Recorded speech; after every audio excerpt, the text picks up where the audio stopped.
व्यक्ति किसी भी दिशा में अगर भटकता है, अगर अपने आप को किसी उद्देश्य से नहीं जोड़ पाता है, या गुलाम है, या मानसिक किसी तरीके से संकीर्णता में जी रहा है, समाज की मुख्य धारा में नहीं है, या अपनी जिम्मेदारी पूरी नहीं कर रहा है, तो मुझे ऐसे लगता है कि या तो उस व्यक्ति के पास उस चीज का ज्ञान नहीं है, या उस व्यक्ति के पास में कहीं ना कहीं से डर है।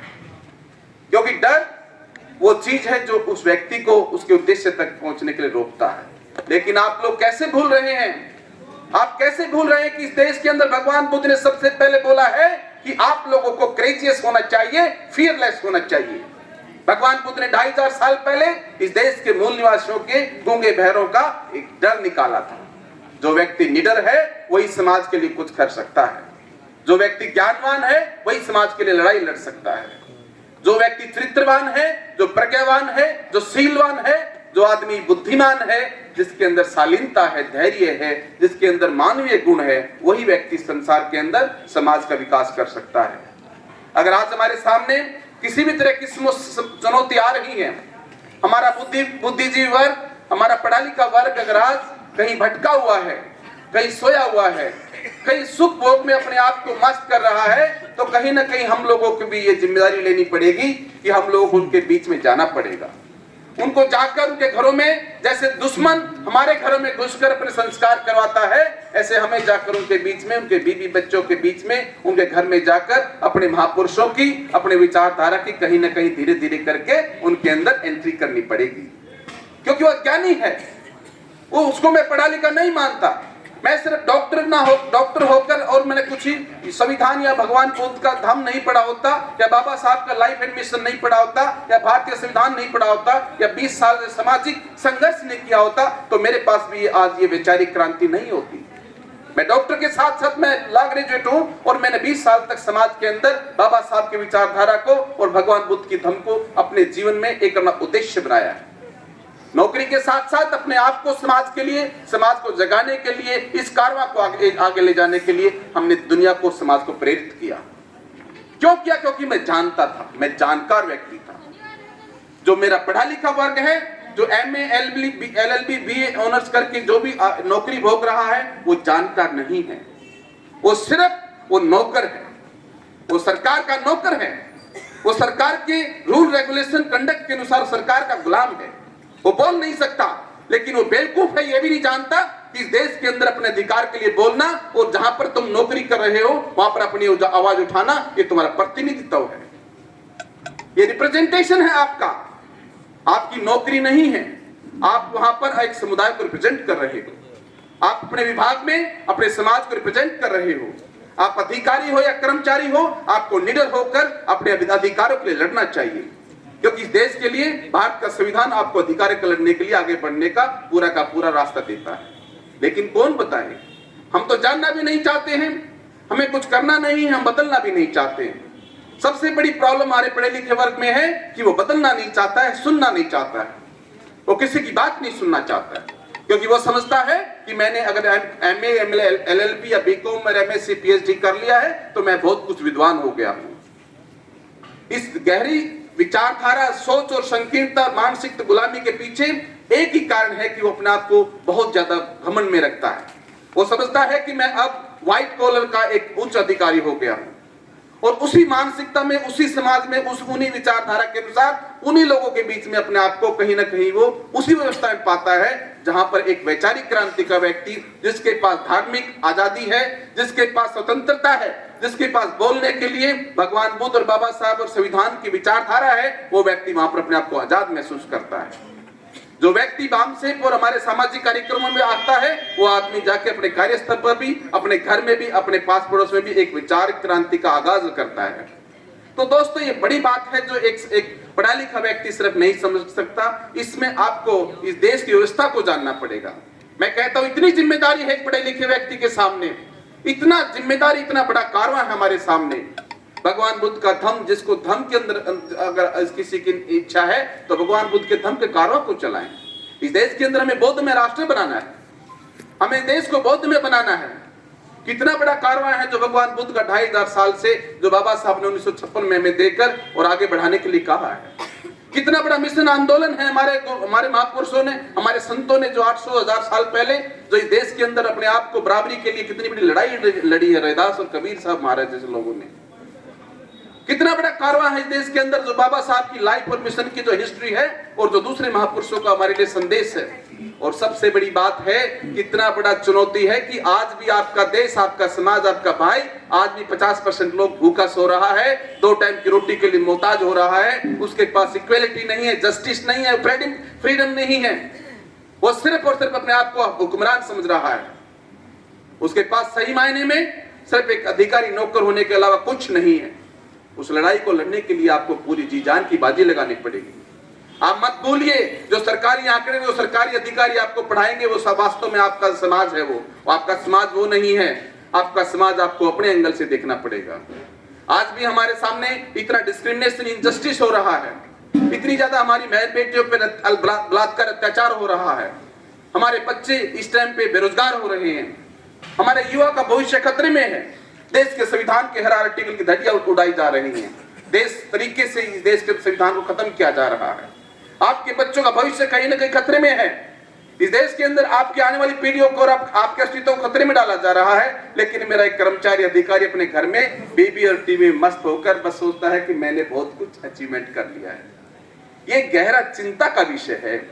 ये सिर्फ बात कहने से 10 मिनट में पूरा होने वाला नहीं है। इतना विश्लेषण करने के लिए हमने 20 साल 25 साल का गहन अध्ययन और संघर्ष के बाद ये बात बोलने इतनी जुबान पे आ रही है। उन लोगों को इस देश के अंदर मुख्य धारा में बाबा साहब की जिम्मेदारी मिशन चलाने के लिए अपने आप को कुर्बान करना पड़ेगा। ये एक मिशन है जहां पर परवाह नहीं आपको धन दौलत की, बीवी बच्चों की। सिर्फ एक जिम्मेदारी है कि नौकरी करिए, बीवी बच्चों का पालन पोषण करिए और उसके बाद 24 घंटे में से 10 घंटे समाज के लिए लगाइए। मैं कहता हूं उस व्यक्ति की कम से कम थोड़ी सी जो है बाबा साहब और महापुरुषों के प्रति एक इंच जो है पे बैक टू सोसाइटी या उनके प्रति अकाउंटेबिलिटी पूरी होती है। जिन लोगों ने आपके लिए वो महान बलिदान, वो दुनिया की सारी सुख सुविधाएं छोड़ दी और उन्हीं के लिए आप जो है सुख भोगी बन गए, उनके सारे उस त्याग के ऊपर बड़े दुख का विषय है। लेकिन बात यह है कि कोई सुनना नहीं चाहता है। सिर्फ यहाँ पर जो लोग आते हैं प्रबुद्ध लोग हैं, जिनके अंदर बहुत साल से, बहुत समय से एक विचारधारा है, एक कहीं ना कहीं आग जगी है। जैसे भी हमारी बहन वो एडवोकेट कह रही थी, मेरे अंदर तो 6 साल की उम्र से ये आग थी। तो कुछ लोग हैं जिनमें ये क्रांति है और उन्हीं लोगों की जिम्मेदारी है कि हमें समाज में जाना है, हमें पढ़े लिखे व्यक्ति को जगाना है। हमने जैसा भी समय चल रहा है, जैसी भी परिस्थितियां हैं, कभी भी हमें मायूस नहीं होना है। किसी मोड़ पे जाके हमने थकना और रुकना नहीं है। ये हमारी जिम्मेदारी है, ये हमारी लीगल और मॉरल रिस्पॉन्सिबिलिटी है, ये मेरी सामाजिक जिम्मेदारी है, ये मेरी लीगल और मॉरल रिस्पॉन्सिबिलिटी है कि मैं समाज के प्रति वो उत्तरदायी होकर समाज को जगाऊं। जो मेरे को जो आता है, जो मेरे पास है, उस संपदा को समाज के अंदर डिस्ट्रीब्यूट करूं, लोगों को मोटिवेट करूं, उनको अधिकारों के लिए खड़ा करूं, एक संघ बना के देश के अंदर इस कारवां को आगे बढ़ा के ले जाऊं। क्योंकि बाबा साहब ने कहा था, अगर इस कारवां को तुम आगे नहीं ले जा सकते तो पीछे मत जाने देना। और खासकर आगरा के अधिवेशन में तो पढ़े लिखे को बाबा साहब ने बहुत बड़ी चुनौती दी थी कि मेरे पढ़े लिखे लोगों ने धोखा दिया है। तो दोस्तों, बातें तो इतनी सारी हैं कि कितना हम यहाँ पे बुद्धिजीवी वर्ग को या जो कर्मचारी अधिकारी सुख भोगी है, कितना भी हम कंडम कर सकते हैं, कितना भी उनके लिए कुछ भी कह सकते हैं। लेकिन ऐसा कहने से तो हमारा समाधान निकलेगा नहीं। हम लोगों को ऐसे ही प्रयास करते रहना पड़ेगा और एक जन जागरण का एक बहुत बड़ा आंदोलन चलाना पड़ेगा, एक मूवमेंट चलाना पड़ेगा। लोगों को मोटिवेट करने के लिए, उनको जागरूक करने के लिए, उनको इस यूनिवर्सिटी की विचारधारा पढ़ाने के लिए उनको जगाना पड़ेगा कि बामसेप की विचारधारा क्या है, समाज में महापुरुषों की विचारधारा क्या है, भारतीय संविधान में तुम्हारे अधिकारों की लड़ाई कहाँ है, इस देश की संस्कृति की विचारधारा क्या है, इस देश के अंदर तुम्हारी जिम्मेदारी क्या है, इस देश में तुम्हारे बच्चों के लिए तुम्हें क्या इस देश में अपनी जिम्मेदारी निभानी है और तुम कैसे आगे जाकर अपने आप को इस देश की मुख्य धारा में जुड़ सकते हो। ये बहुत बड़ा काम है, ये कोई छोटी बात नहीं है और ये एंडलेस मिशन है और हमें इसके लिए दिन रात काम करना पड़ेगा। हमारी जिम्मेदारी बराबर से इस समाज में अकाउंटेबिलिटी रहनी चाहिए। एक पढ़े लिखे होने का फर्ज तभी होता है जब हम कहीं जाकर किसी 2-4 लोगों को, 10-20 लोगों को जगा सके। नहीं तो अपने घर में सबने बड़ी कोठी, बंगले, गाड़ी और बड़ी बड़ी पद पर सब लोग रिटायर हो रहे हैं, कोई नहीं पूछता उनको। उन लोगों को कोई नहीं पूछता जो सारी जिंदगी नौकरी करके और 60 साल तक तो अपनी अफसरी झाड़ते हैं और बाद में समाज में जाकर नेतागिरी करते हैं। उन्हें कोई समाज नहीं पूछता। समाज ऐसे लोगों को इज्जत देता है जो जिंदगी भर अपनी कुर्सी पे भी रहते हैं। सुभाष चंद्र राम जैसे हमारे इतने बड़े देखिए प्रमुख जो है चीफ कमिश्नर इनकम टैक्स रहते हुए भी पूरी जीवन 40-50 साल का संघर्ष इनका हमने देखा है। कितनी बड़ी बात है। कभी परवाह नहीं की घर परिवार की, कभी परवाह नहीं की अपनी स्वास्थ्य की, कभी परवाह नहीं की किसी भी बात की, कभी डर ही नहीं देखा इनके अंदर हमने। ऐसे रोल मॉडल समाज को चाहिए। ऐसे रोल मॉडल लोग हमारे देश के लिए नेतृत्व के लिए लाने चाहिए। ऐसा हमारा बच्चा तैयार होना चाहिए और ये जिम्मेदारी आपको अपने घर में देनी है, क्योंकि आप किसी और से उम्मीद नहीं कर सकते।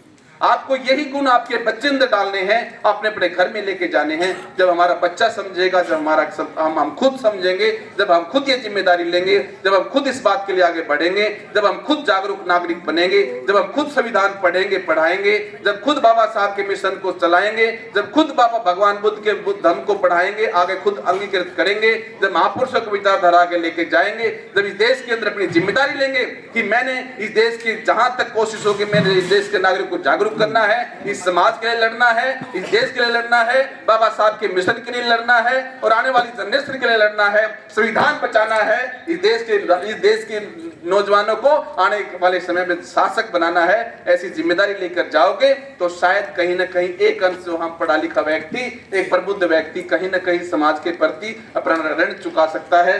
नहीं तो बड़े दुख की बात है, बड़े खतरनाक दौर से समय गुजर रहा है। ये दो मुंहे सांप और दो तरह के चरित्र के लोग ऐसे दौर में देश को लाके छोड़ देंगे कि आपके पास विकल्प नहीं बचेगा, आपके पास कोई किसी तरीका समाधान नहीं बचेगा। ऐसा कर दें कि आप कुछ भी नहीं कर पाओगे, क्योंकि बहुत खतरनाक लोगों से आपका पाला पड़ा है। लेकिन संयम से, शांति से, धैर्य से हमने संघ बनाकर अपने इस विचारधारा को, भाईचारे को, इस अपने संगठन को और सभी लोगों को मिलकर हमें टक्कर के साथ में बड़ी मजबूती से इसका हमें जना मुकाबला करना है और अपने आप को हर तरीके से सक्षम रखते हुए अपने आप को इस देश के अंदर इस लड़ाई को जीतना है। हमने हार नहीं माननी है और मिशन को आखिरी मोमेंट तक, जब तक हम जिंदा रहेंगे, बाबा साहब के मिशन और भगवान बुद्ध के दम और विचारधारा को, क्रांति को और भारतीय संविधान को भी बिकने नहीं देंगे, झुकने नहीं देंगे और इस देश की आने वाली जनरेशन को शासक बना के रहेंगे। बोलो जय भीम, जय भीम, बाबा साहेब, बाबा साहेब। जय भीम, नमो बुद्धाय। आप सबका मंगल हो। बहुत बहुत धन्यवाद मान्यवर डॉक्टर देसराज सर जी।